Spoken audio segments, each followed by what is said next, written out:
আসসালামু আলাইকুম, ঈদ মোবারক সবাইকে। আজকে টিউটোরিয়ালে আপনাদের সবাইকে স্বাগত। আজকে আমরা শিখব কিভাবে মাইক্রোসফট ওয়ার্ডে পিকচার ইনসার্ট করা যায় এবং শেপ দিয়ে বিভিন্ন ডিজাইন করা যায়। আমাদের নিত্য প্রয়োজনীয় দৈনন্দিন কাজে মাইক্রোসফট ওয়ার্ডের প্রচুর ব্যবহার আমরা সবাই জানি, আমাদের প্রফেশনাল লাইফে বলেন, স্টুডেন্ট লাইফে বলেন, এবং ইনসার্ট পিকচার এবং শেপসের অনেক কাজ রয়েছে। তো আমি চেষ্টা করব কম সময়ের মধ্যে কিভাবে পুরোটা কভার করা যায় সেটা আপনাদেরকে দেখানোর জন্য।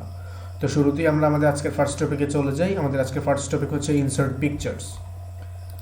তো যেহেতু আমি পিকচার ইনসার্ট করব, তো আমার পুরোটা কাজই হচ্ছে ইনসার্ট রিবনে। তো আমি ফার্স্টে ইনসার্ট রিবনে চলে গেলাম, দেন পিকচার্সে ডাবল ক্লিক করলাম। তো ডাবল ক্লিক করার সাথে সাথে এটি হচ্ছে আমাকে আমার ল্যাপটপের গ্যালারিতে নিয়ে গেল। তো সেইখান থেকে আপনি আপনার পছন্দ মতো আপনি যে পিকচারটি অ্যাড করেছেন সেই পিকচারটিতে ডাবল ক্লিক করলেই আপনার পিকচারটি অ্যাড হয়ে যাবে। দেখেন, আমি মাইক্রোসফট ওয়ার্ডের লগোতে ডাবল ক্লিক করেছিলাম, আমার লগোটা এখানে অ্যাড হয়ে গেছে। এখন দেখেন, আমি ছবিটা হইতেছে ছোট বড় করতে পারতেছি, কিন্তু ছবিটা মুভ করতে পারতেছি না। তো মুভ করার জন্য কি করতে হবে আমাকে? এখানে লেআউট অপশন বলতে একটি অপশন আছে। তো এইটাতে যখন আমি ক্লিক করব, ক্লিক করার পর উইথ টেক্সট রেপিং নামে একটা অপশন আছে, এটাতে আমাকে ক্লিক করতে হবে। দেন আমি ফিক্স পজিশন অন পেজ এটাতে ক্লিক করে দিলাম। বুম, এইবার দেখেন আমি আমার পিকচারটি মুভ করতে পারতেছি। তো ঠিক এইভাবে হইতেছে আপনি আপনার ওয়ার্ড ডকুমেন্টে পিকচার অ্যাড করতে পারেন। আমি আপনাদেরকে ক্লিয়ার করে দেখানোর জন্য আমি আবার একটি পিকচার অ্যাড করে দেখাচ্ছি। আবার আমি ইনসার্টে গেলাম, পিকচারসে ডাবল ক্লিক করলাম। তো এখান থেকে আমি আমার পছন্দ মতো একটা পিকচার অ্যাড করে দিব। মনে করেন আমি এই পিকচারটি অ্যাড করতে চাচ্ছি। তো এই পিকচারটি আসলো এই পেজে, কিন্তু আমি পিকচারটি মুভ করতে পারতেছি না, কিন্তু ছোট বড় করতে পারতেছি। তো যেহেতু আমি কাস্টমাইজ একটি কাজ করতেছি, তো আমার পিকচারটি মুভ করা খুবই প্রয়োজন।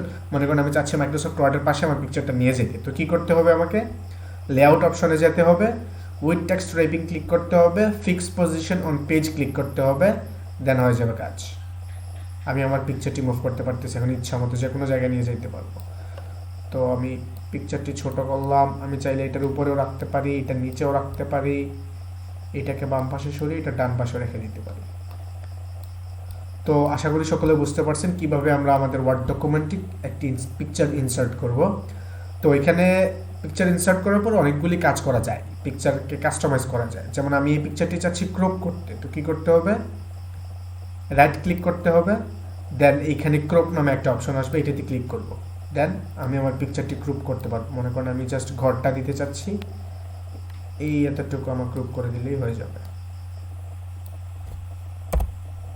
গ্রুপ হয়ে গেল। তো আর কি অপশন আছে আমরা একটু এক্সপ্লোর করে দেখি। আবার রাইট ক্লিক করলাম, স্টাইলসে ক্লিক করলাম। এখান থেকে হচ্ছে আমি বর্ডার দিতে পারবো। বর্ডার নিয়ে বিভিন্ন স্টাইল আছে, এগুলো দিতে পারবো। তারপর হচ্ছে এরকম একটা অপশন আসবে। এরকম আমরা এক্সপ্লোর করতে হবে। এক্সপ্লোর করলে হচ্ছে আপনি আরও অনেক কিছুই এখান থেকে শিখতে পারবেন।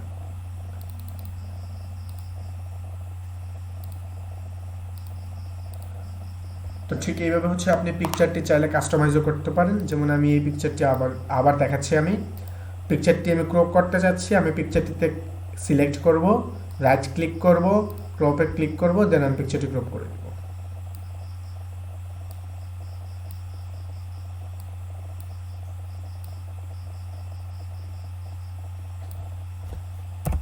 আমার পিকচারটি ক্রপ হয়ে গেল। ঠিক একইভাবে আমি বিভিন্ন স্টাইলও করতে পারবো। এখানে অনেকগুলো স্টাইল আছে, এইগুলো আমি অপশন সিলেক্ট করে দিয়ে দিতে পারবো। তো এই গেল হচ্ছে আমাদের ইনসার্ট পিকচার্সের কাজ। তো আমি চলে যাব আমাদের আজকের সেকেন্ড টপিকে। আমাদের আজকের সেকেন্ড টপিক হচ্ছে শেপস নিয়ে কাজ। এটা হচ্ছে অনেক ইম্পর্ট্যান্ট একটি কাজ আমাদের মাইক্রোসফট ওয়ার্ডের। তো আমি আবার চলে গেলাম ইনসার্টে, শেপসে ক্লিক করলাম। এখান থেকে হচ্ছে আমি একটা রেক্টেঙ্গল শেপ নিলাম, রেক্টেঙ্গল ড্র করলাম। এখন আমি চাইলেই হচ্ছে আমার রেক্টেঙ্গেলটা বিভিন্ন শেপের বানাই ফেলতে পারতেছি। আমি চাইলে এটাতে স্কোয়ার করতে পারতেছি, আবার চাইলে আবার রেক্টেঙ্গেল করতে পারতেছি, আবার যে কোনো পাশ দিয়ে ছোটো বড়ো করা যাচ্ছে। এখন মনে করেন যে আপনি চাচ্ছেন আপনি রেক্টেঙ্গেল নিছেন, এখন আপনি শেপটা চেঞ্জ না করে জাস্ট রেক্টেঙ্গলই থাকবে, জাস্ট ছোটো বড়ো করবেন। তাহলে আপনাকে কী করতে হবে? আপনাকে শিফট প্রেস করে দেন ছোটো বড়ো করতে হবে। তাহলে হচ্ছে আপনার শেপটা ঠিক থাকবে, জাস্ট আকারটা ছোটো বড়ো হবে।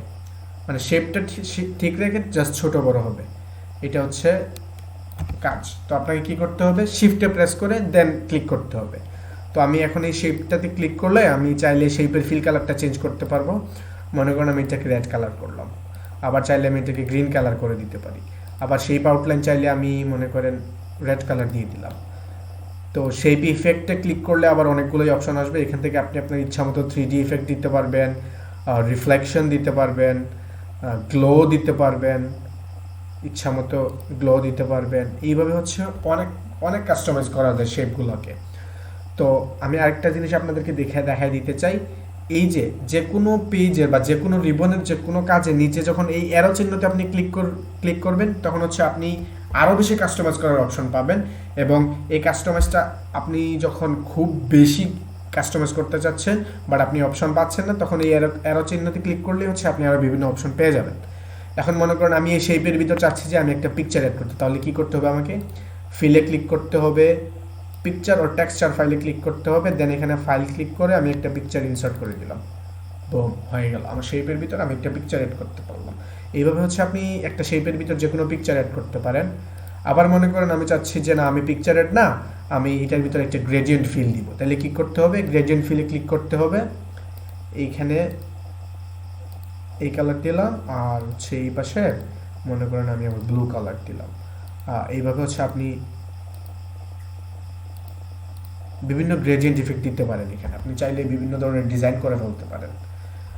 তো গ্রেডিয়েন্ট গেল, সলিড ফিল তো আপনারা জানেনই কীভাবে কী করতে হয়। এখানে হচ্ছে আরেকটা জিনিস, আপনি হচ্ছে শেপের ভিতর একটা প্যাটার্ন ডিজাইন দিতে পারেন।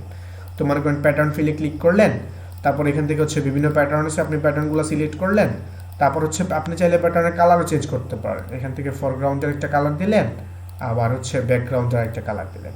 আপনি চাইলে ইজিলি হচ্ছে কাস্টমাইজ করতে পারবেন। আবার হচ্ছে এই লাইনগুলোও চেঞ্জ করতে পারবেন আপনি, solid line, no line, gradient line, আপনার ইচ্ছা মতো যত ধরনের কাস্টমাইজ করা যায় সব ধরনের কাস্টমাইজ করতে পারবেন। তো মনে করেন আমি ফিরে গেলাম আমার আগের কাজে। এখন মনে করেন আপনি চাচ্ছেন একটি বাংলাদেশের পতাকা আঁকতে।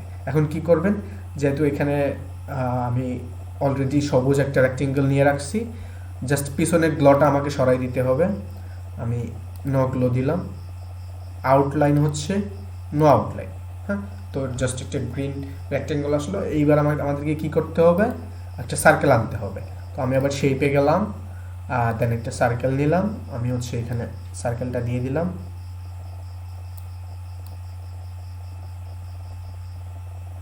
আমি একদম পারফেক্টলি আঁকতেছি না, এখন জাস্ট আপনাদেরকে দেখানোর জন্য কিভাবে হচ্ছে কি করা যায় নর্মালি দেখাইতেছি আপনাদেরকে।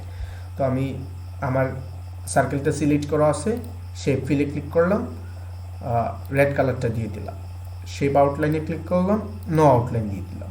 দেখেন মোটামুটি একটা বাংলাদেশের ফ্ল্যাগ হয়ে গেছে। এখন মনে করেন আপনি এই কাজটা করছেন, এখন হঠাৎ করে আপনার হাত লেগে এইভাবে হয়ে গেল। এখন আপনি মনে করেন খুবই অ্যাকুরেটভাবে ম্যাপে আপনি বাংলাদেশের ফ্ল্যাগটা তৈরি করছেন, বাট আপনার হয়তো মাউসে হাত লেগে বা কোনো কিছু হয়ে আপনার পিছন থেকে রেক্টেঙ্গেলটা সরে গেল, তাহলে তো এটা একটা অনেক বড় প্যারা হয়ে গেল। তো এই কাজটাকে হচ্ছে সমাধান করার জন্য একটা ওয়ে আছে। মনে করেন আপনি এটা সুন্দর করে আঁকছেন, এবার হইতেছে কি করবেন এই কাজটা করার জন্য, আমার যে দুইটা শেপ আছে এই দুইটা শেপে আমি আগে সিলেক্ট করতে হবে। মনে করেন আমার রেক্টেঙ্গেল সিলেক্ট আছে, কন্ট্রোল ধরে আমি ওভাল সিলেক্ট করলাম, তো আমার দুইটাই সিলেক্ট আছে। এবার রাইট ক্লিক করে আমাকে গ্রুপ করে দিতে হবে, দেন আমি যে শেপটা করছি বাংলাদেশের ফ্ল্যাগটা এই দুইটাই একটা হয়ে গেছে। দেখেন এবার আমি মুভ করলাম, দুইটাই একসাথে মুভ হইতেছে।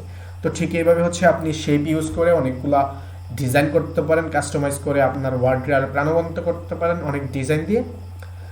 তো আজকের মতো এতটুকুই। আমি আমার যথাসাধ্য চেষ্টা করেছি আপনাদেরকে সব কিছু ঠিকভাবে বোঝায় দেওয়ার জন্য। ধন্যবাদ সবাইকে।